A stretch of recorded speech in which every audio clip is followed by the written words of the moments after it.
And gentlemen, aliens, whatever you identify in this wonderful, beautiful world, welcome into the Hunter Houston ESG podcast. And I know what you're thinking. It's Sunday. Yes, I was lazy. I did not do a show on Wednesday or do a show on the old proverbial Friday. Friday kind of fell through, and I wanted to play more Ghost of Utah, which is a contender, hopefully, to be a game of the year. Is it a bad game? No. Is it a good game? Yes. Story's a little, give or take or whatever, but it's fine. So, with that said, let's give shout outs to some people. You're on a lifetime ban, JP, because your ass doesn't show up because you're watching football. Uh, so, yes, JP from the Loot Bros and from the Wrestling Tornado sent me a message saying, "Hey, why would I invite?" Because I invited random people to show up if they want to, because those people could or could not. So that's what makes the show special. That's how I like to make it wild, or anybody could show up at any time. And I do randomly send out invitations to friends, and they're like, "Hey, man, did I get an invitation to join you?" I'm like, "Yeah, you can show up if you want to." You just randomly show up and we can talk about what you want to talk about. But shout out to the PlayStation 8 Dead podcast. We hope Will Schultz is feeling better from last night's show. He was not feeling well, and I wanted to say that he kept. I want to say he was either food poisoned or something like that. I don't know. Sometimes you're just randomly food poisoned. I don't know if he does DoorDash or stuff like that. You never know if people mess with your food. I don't like people handling my food. I like to be able to, like, Subway, they say eat fresh, but if you look at some of the people working there sometimes, they're not eating fresh. So I'm more likely to want to make my own food. The only two places I really trust to make my food is like a Mexican restaurant and like maybe Texas Longhorn Steakhouse or something like that. Other than that, not too many places because you never know. I mean, these people want to get paid. They want their money. People, it's like, just here collecting my check, da, da, da. But that's nor here or there. So we hope Will feels better. Shout out to them. They had on Michael Papis from the Papis Report from the PlayStation 8 Dead podcast. I keep hoping to have him on. He's kind of here and there about it. He's like, "Oh, I'll get back to you in October. October's almost over." Hadn't really got back to me. I sent him a thing out. He hadn't responded to me. So I guess like he's just too busy, or it's like, "I don't know who you are," like that, or "Nah, your show's not my gig, baby," which is fine. But we still love Michael Pappas. We still think he does amazing work for the PlayStation 8 Day podcast. So it is what it is. And of course, we hope to get Sean Powers on also from the show. And of course, shout out to Resident Daryl, everybody else, the Radical One, Reggie himself. So, with that said, let's begin. And let's start out with the easiest target, which is Xbox. And I put, is Xbox a Trojan horse in the opening title? Which is, for those who don't understand what a Trojan horse is, a Trojan horse is a deception, a type of play to trick your enemy into believing that they're weak when they're actually strong and they're doing all this other stuff. I don't really think that's the case. What I think is that they keep having a turn of leadership and that they have not been as profitable as they thought they would. And then that when they decided to do, let's say, some progressive movement, because I don't like to use another term, which people have used quite frequently and made that term useless, like using the N word or an F slur, and made those terms useless where they're no longer considered derogatory, or at least by most people anyway, with a thinking brain and has the IQ over 70. So with that said, I think that basically they are dropping the dime and they're basically saying we quit without saying we quit and just finding a way to burn down the house and then possibly sell off the assets. I could be wrong, but who knows? Thanks. That's fine. So let's take a look here and see what's going on with these crazy people over at Xbox. And I was responding to Will Schultz, who said he still doesn't feel good. So hopefully he'll feel good enough to get on some COD and help us win some games. So let's look at, and I saw a meme and I wanted to try to find this meme in order to put it up, but I could not find the meme. So let's look over here and let me go to the correct place for presentation there. There we go. Now, if you can see, ladies and gentlemen, this is Dreamcast slash Xbox, and then the kind of the Tango mix thing of the Xbox versus the Dreamcast, so forth and so on. Now, I saw a meme earlier from Game Memes, and it was What killed the Xbox? I mean, excuse me, what killed the Dreamcast? Well, people don't realize this. Even though it was a Sega system, it was made by Microsoft. If you look at the very back of your Sega Dreamcast, if you have one, or if you can find a picture or whatever, it'll say made by Microsoft or whatever. So then Microsoft saw all the money that could be made, and long story short, they decided to go into the whole business of making game systems and saying, oh, we can make money doing this, not realizing that you need to always work on your name brand. And they pissed away so much money going after the Japanese market when they just couldn't. At that time, the Japanese market wasn't having it, and they spent all this money buying all these Japanese people here and there, and it just didn't work. Now, I love this meme right here, where it's the GameCube, the Dreamcast, the Xbox, and the PlayStation. The problem is not Sony, I'm sorry, Sega went the way of, okay, since we're not going to win, we don't want to go completely bankrupt or kaput. We're going to become a third party publisher. And so they started doing stuff for GameCube, which is Nintendo. And they worked side by side with Nintendo. And then they worked with Microsoft, but still really wasn't working so much with PlayStation at the time. Because, they felt like PlayStation, kind of took them out from being number two from GameCube. Okay, follow with me here because I'm leading to something and building up to the Xbox and trying to explain Sega's folly going into the Microsoft folly for those who can follow and those who understand. Um, and it's a little bit complex. I understand it, but just bear with me in my little bit of words.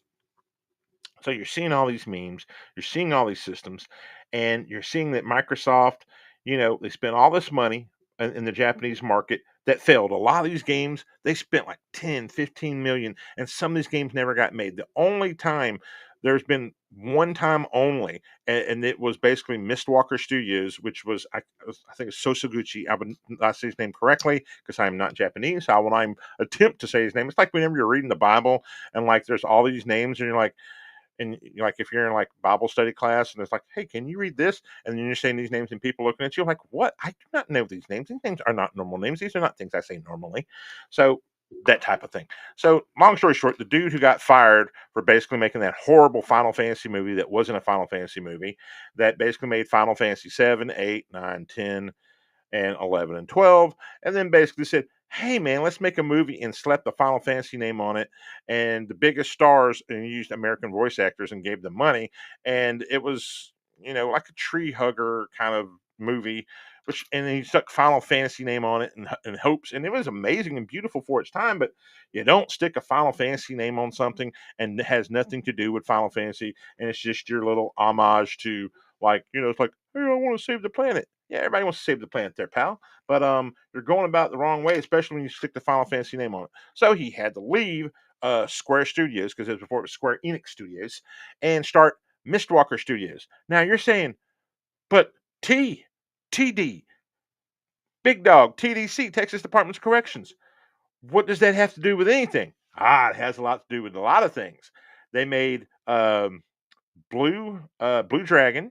They they made Lost Odyssey, and they made a couple other games that also came out to the to the GameCube as well. I don't know if they had any games that actually came out to PlayStation at that time, because there were still kind of a, sore feelings or whatever, because basically, Microsoft gave him a lot of money to make certain things, and he was like, well, I want to make these games for other things. And I would love that Blue Dragon or Lost Odyssey or a couple other Japanese RPGs that he made would actually come to the PlayStation or PS5. And here's why I'm leading up to the PlayStation PS5.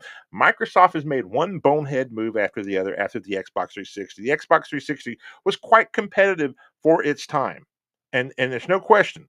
Now, with the original Xbox, which is basically a PC, it wasn't as competitive because you had way too many competitors, and basically PlayStation 2 was going to win that.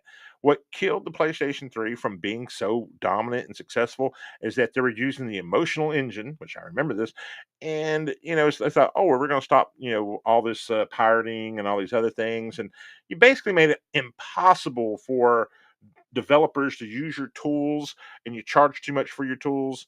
And even though I think at the end of the day, during the PlayStation 3, Xbox 360 wars, so forth and so on, because there was a graft from PlayStation 8 Dead podcast last week. Shout out to Will and the boys again, saying who made the most money during that time. And 360, I think, was not dead last, but the 360 at the beginning was on top. The problem that killed the 360 was basically faulty manufacturing, the red ring of death. Those things could have been fixed and they wouldn't have had those types of problems with their systems. I guarantee you they would have won that going away. Then you go to the Xbox One, where the head guy at the time had said, well, Thomas, well, everybody, well, if you're too poor and you can't afford our beautiful system, well, then screw you. And that's not what you want to do when you have people and you're doing things. You don't want to have that whole thing of, well, screw you, I don't want to do this type of thing. And that's the problem there that you will have. Let me stop that screen share. There we go. And yeah, so me working, being a GameStop manager at the time, made me say to everybody, and I probably sold at least 200 or 300, if not more, PlayStation 4s, or the perception of a PlayStation 4, because the head guy at Microsoft said, screw me, which I'm a poor guy. I know you see the games behind the TV and all these other stuff, but I assure you, all those things were acquired through illegitimate means. I'm joking, by the way. Uh, but through hard work and determination and busting my butt and saving up. But I digress. So, you know, for the average person who is middle class, poor, or whatever, and you're telling them if they can't afford to play online back when online was expensive and a lot of houses did not have the ability to get online because there was still dial up going on at that time. I mean, it's true. There's still people on dial up. So you're saying this to people and you're saying, screw you, you suck. What the hell? What are you supposed to do?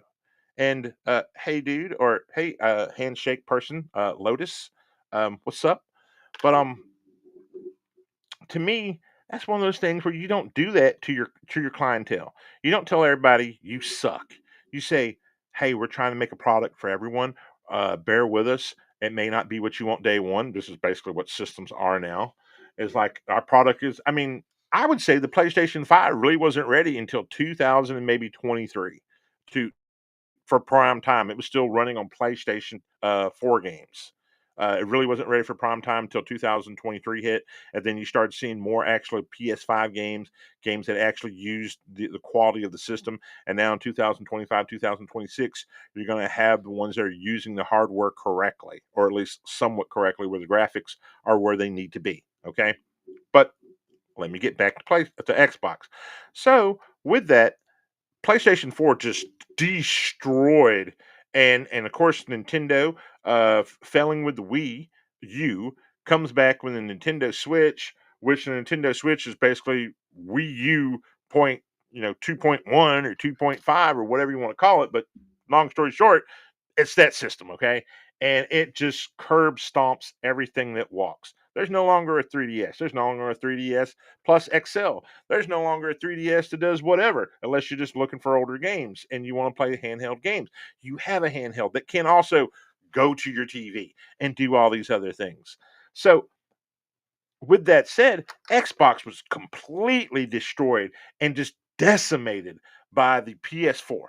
And of course, PC is PC. If you can afford a gaming PC, congratulations, you're a rich and a master racist, which is what they call PC gamers, the master race, because they can afford, to be in the race and get the best upgrades and so forth and so on. Now, with the Xbox X Series and the PS5 basically both being around the corner. Now, I believe if there wouldn't have been the pandemic or the scamdemic, whichever one you want to call, that's another story for another show, and that's not the show. Is that if this wouldn't have happened and Microsoft would have been serious, and what I mean by serious, you would have made your whole catalog available, not just certain ones. You'd basically give everybody a percentage. You'd work with everybody of saying, hey, remember that game from the original Xbox that you really, really, really liked? That was a third party, but that third party didn't exist. Well, guess what? We're going to give them 20% of the assets, and we're going to take the rest of the money for ourselves, and we're just going to throw it on there and just emulate it in some form of way. And that way, they're getting money. Everybody who's involved is getting some form of money.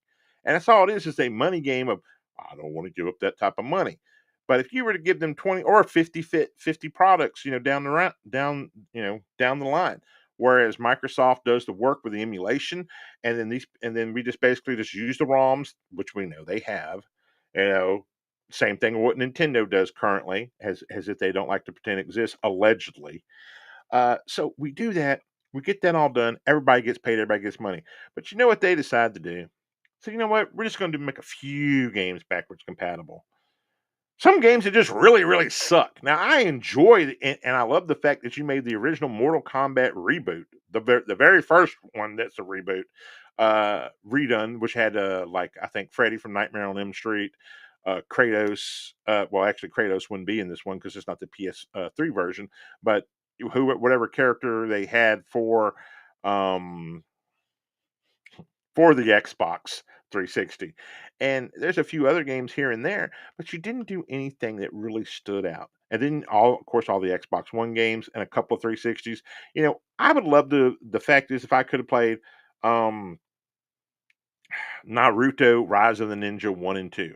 Obviously, the Metal Gears all became available, so I'm thanking you for having the Metal Gears available because I was playing those. That's why I refuse to get the reboot until it goes down in price. But long story short, the Xbox X Series has failed on numerous occasions. One, Game Pass, and then basically raising the price of the Game Pass, raising the price of your systems when you should be lowering the price of your system. So here's where the Trojan horse comes in play.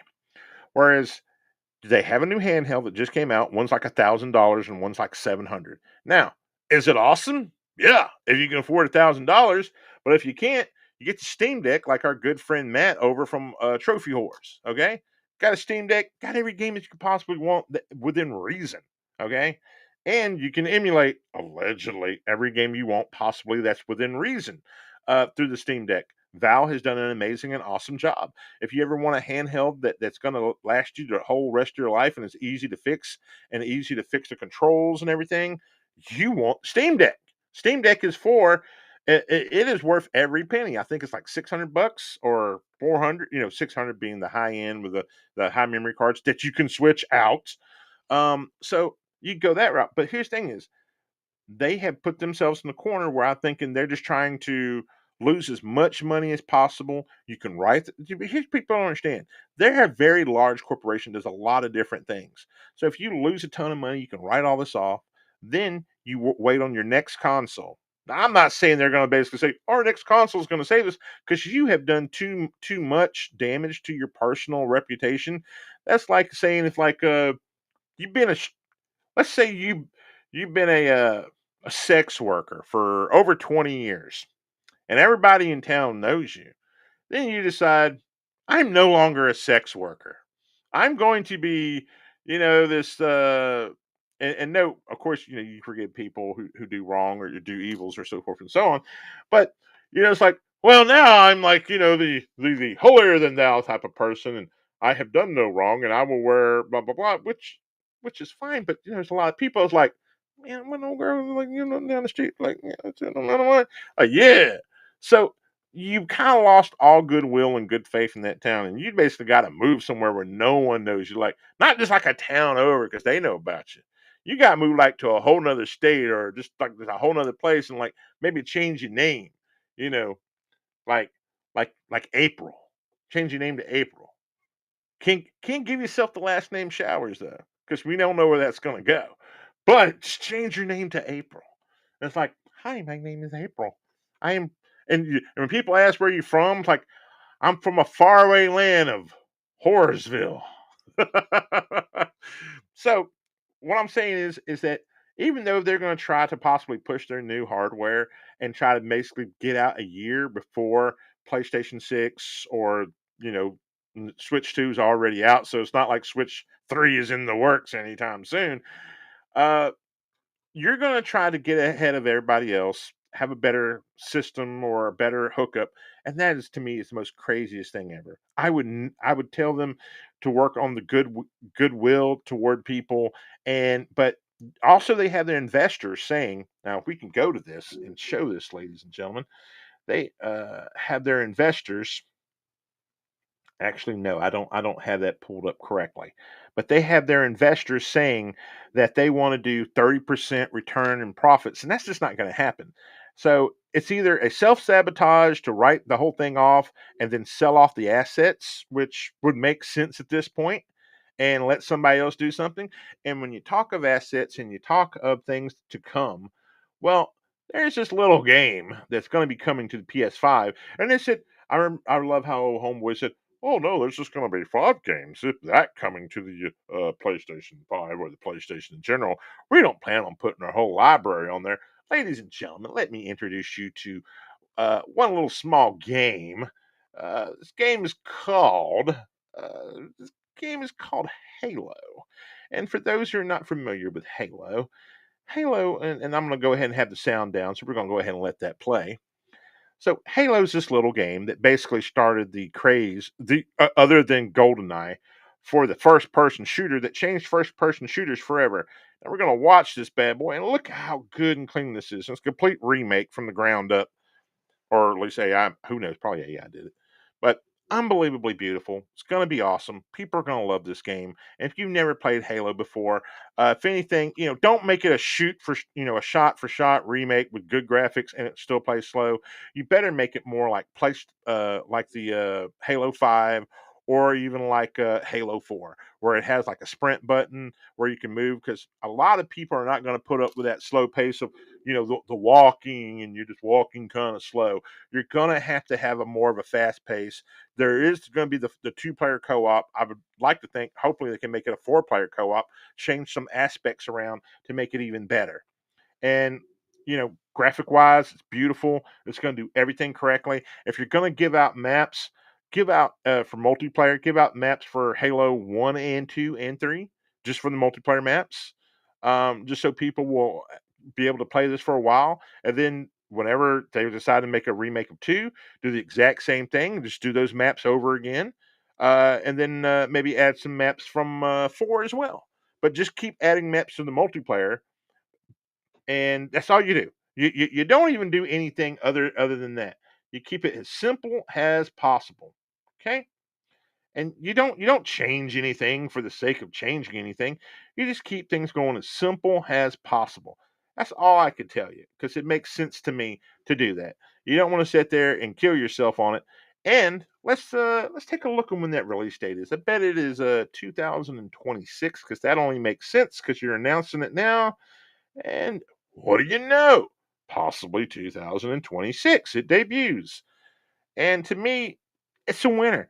You can't go wrong with having Halo on there, but you need to be smart enough to change up those controls. Those controls, and what I mean by change the controls, there needs to be a sprint. I'm sorry, in today's, I hate to use the term and do the finger quotes, I will do them though. Modern society. You need to have the sprint button. People love the sprint button. People love to be able to run behind cover quickly, especially if you're playing on hard. I'm not. I mean, I would give him the slide, but they're not going to give him the slide, which is okay. But give him the sprint button. He needs a sprint button. I'm not saying Halo Infinity him and give him a grappling hook, which would be super cool. It would make the game really fun. You get all these different edges and stuff, but I digress. Let's not do that. But with that said, there's so many things that are going to come, and I said this beforehand to some friends, is that Fable should come. Do a remake of Fable, or you can use the Fable that already exists, but make it to where you can make a female character, not just a male boy character, or whatever type of character you want to make. Again, this goes back to my pet peeve that you should be able to be whatever. You should not be forced to be a female. You should not be forced to be a boy. This is where Morrowind or Oblivion, Elder Scrolls gets it right. If you want to be a wolf dude, you be a wolf dude. If you want to be a tiger dude, be a tiger dude. If you want to be an elf, be an elf. Be a dark elf. Um, you know, have those options, or to be a female or a male. But don't be like, oh no, you're just a dude. Just because we have a wide variety of people who play games. There you go. That was my progressive message for the day. And it's not even that progressive. Now, when we talk about games of the year, I'll say this quickly. Ghost of Utah and Expedition 33 to me should both win. One of those two should win it. Ghost of Utah is an awesome, amazing game. That's currently what I'm playing outside of Infinity Nikki, and then, of course I'm playing some horror games because it is that time of the year. I was actually in church today, and I had a Christmas cup, and one of the people who looked at me, Owenheim of Light, he said, "Christmas cup, huh?" I was like, "Yeah, it's that time of the year, dude." And I almost sung, "It's the most wonderful," but I didn't because I wasn't there for that. But a cup's a cup. It was just a cup I grabbed, and I figured someone basically, give me an inch to make a joke about, it's almost Christmas time. Because as soon as Halloween's over, people forget Thanksgiving and all these other things, and it's just straight to Mariah Carey for a whole month of hearing her horrible, horrible, horrible, horrible song and watching the horrible video. If you've ever seen that video, it was just home videos of her, Tommy Mottola, or yes, Mottola at a certain point in time.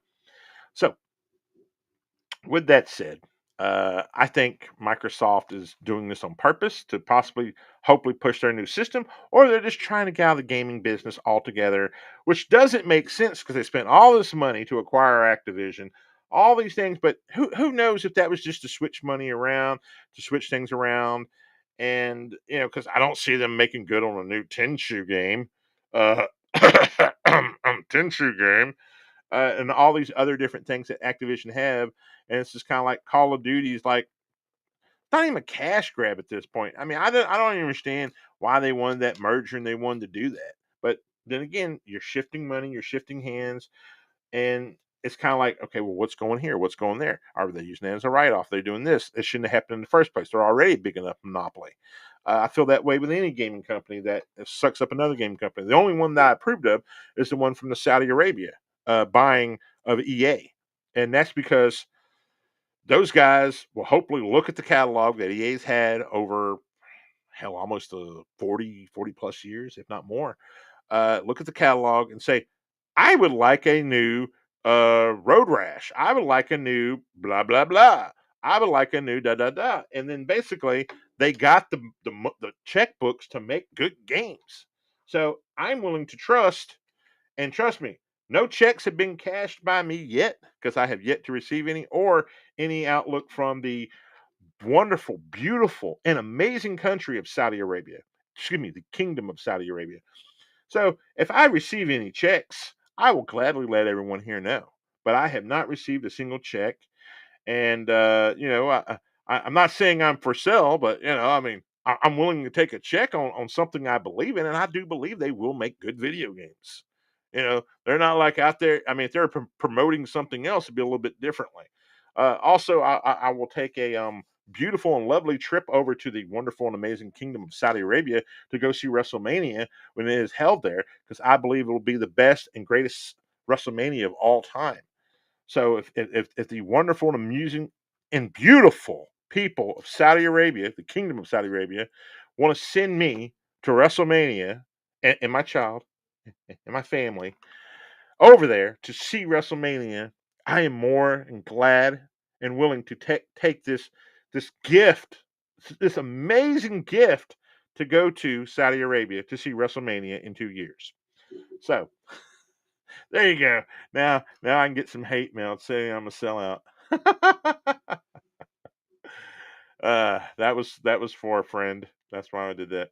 Now, enough about Microsoft and their woes and them. Like I said, I hope it's a Trojan horse. I hope that they're not going to go out of business on that or just give up and go out and it's their way. But if they're going to keep putting games on, I would like Blink the Time Sweeper remade for the PS5. I would like Fable. I would like Shudeki. Of course, I know you're not going to go Kato Trojan, or you could do Kato Trojan, which is a fighting game. which I've talked about numerous times, without the one song, which is the call to the prayer to the Muslim faith from one of the fighters who just happens to be a Muslim in the fighting game, which that game uh, you would think would be worth more money because it was pulled from the shelves. It is not, unfortunately. I think it's only worth like 30 or $40 because people are like, it's an okay game, but by today's fighting standard styles, it's not that amazing anymore. I still think it's worth something because it was pulled from the shelf and there's that history behind it. If you have a sealed copy, I don't have a sealed copy. I did, but I gave it away because I'm an unstable individual. Much like my camera, it keeps shaking for some reason. So, moving on, uh, I would like to talk about the one thing that I really do think that is important, and I'll explain why, is DVDs. And The Heavenly Kid is a good DVD, by the way. If you never saw it, it's corny, it's 80s. But DVDs, physical media, when it comes to movies, is so necessary in so many ways. So we have a Roku TV. As you can see in the back, my TV is on Roku because it's the little fish tank that they do. Now, if you're watching something digitally through Wi-Fi, through a direct connection or whatever, let's say you have a family at your house. Let's say you have a couple of kids. You're blessed to have 4, 5, 6 kids, maybe 8 kids, maybe 12 kids. So let's say you're blessed with all these children in your home, and they're all on a piece of your Wi-Fi, and you're trying to watch, let's say, Little House on the Prairie, okay, or maybe Family Guy, Naruto, whatever on Crunchyroll, or, whatever you watch things on, and then you notice the quality's not that great.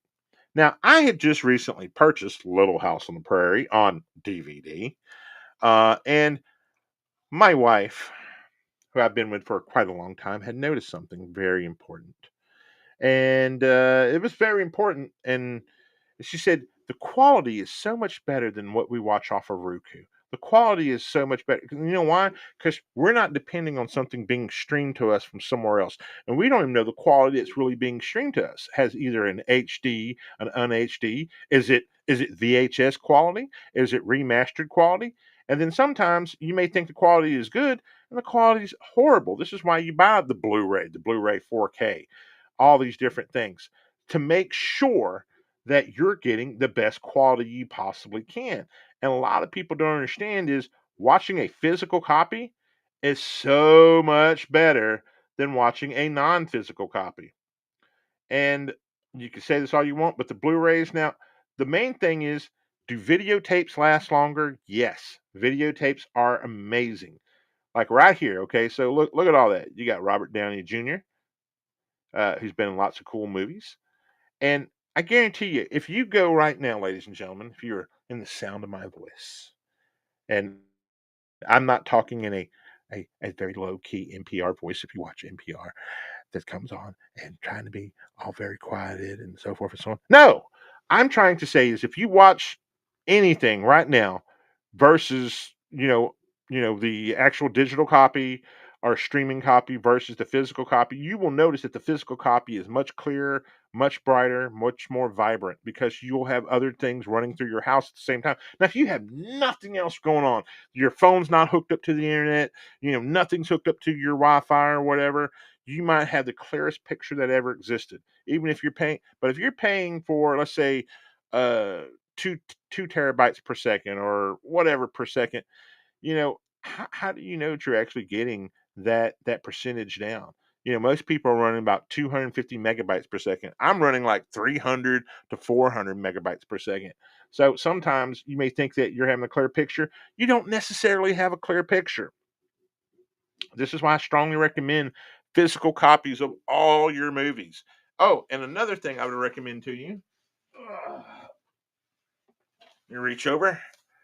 Oh, a little movie called Overboard, the original one with Kurt Russell and Goldie Hawn. Another classic that is unbelievably amazing.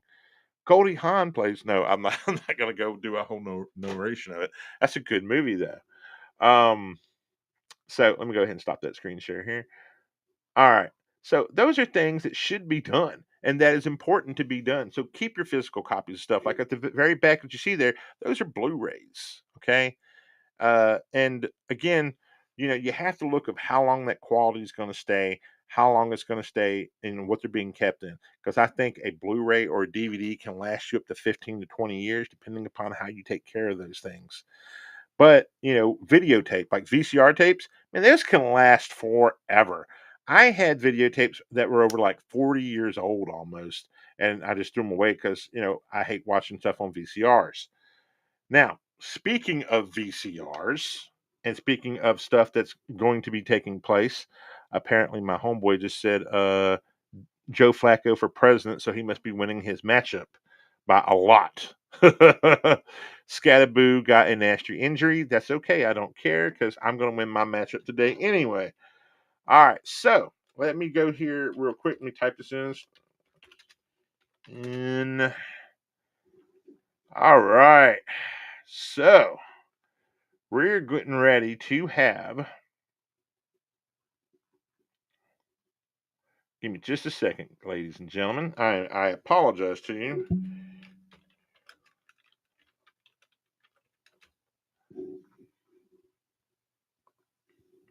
There we go. All right, it is coming. And I didn't put this in our thing because I wanted it to be a surprise for myself because I almost forgot about it. But we are getting ready to have the 50th anniversary. And this is another thing I wanted to talk about Michael Pappas about of the original Star Wars. Before it was called New Hope, it was just called Star Wars. And it's getting ready to come to the theater for the 50th anniversary. Now, it is my goal and my hope that I may take my child to it and she may watch it for the very first time and it'll be her first theater experience. Well, first one that she probably actually remembers. Because I remember it. Now, I don't want the remake digital version. I want the original theater version with all its gripes. Will I get that out of Disney? No. Will I hope for it? Yes, I will. LA parent meeting today at 3 o'clock. So I hope that this will take place. Now, I hope that everyone in the sound of my voice is a Star Wars fan, goes, takes their children, goes by themselves, goes wherever. If you live next to me, if you know me personally, I will go to the theater with you. No, I will not give you a handy J, but I will go to the theater with you. If you pay for my ticket. So I hope and pray that they will do something awesome and amazing for this 50th anniversary of Star Wars because it is so deserved and so needed. And I hope the theaters will be kind to Star Wars, and it's deserved, man. Star Wars deserves this more than anything else. The original Star Wars.